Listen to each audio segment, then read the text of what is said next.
Naaresto ang dalawang high-value individual sa sinagawang bypass operation ng mga otoridad sa San Mateo, Rizal. Ang buong detalye ng report mula kay Patrolman John Lawrence Ilagan. Estadong San Mateo Municipal Police Station ang dalawang high-value individual sa bypass operation na isinagawa sa San Mateo, Rizal. Kinilala ang mga suspect na sina alias Jangget at alias Nunoy, kapwa residente ng nasabing bayan.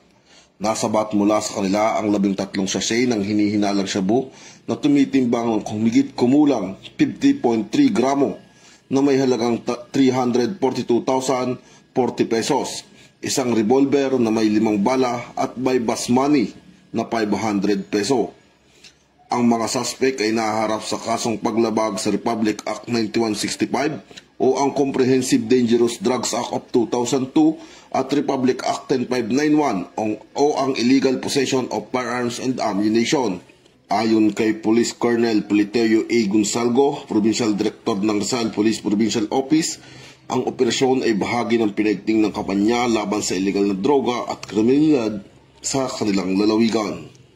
Mula dito sa Calabarzon, ako inyong PNN Correspondent, Patrolman John Lawrence B. Ilagan, alagad ng batas, tagataguyod ng Balitang Pulis.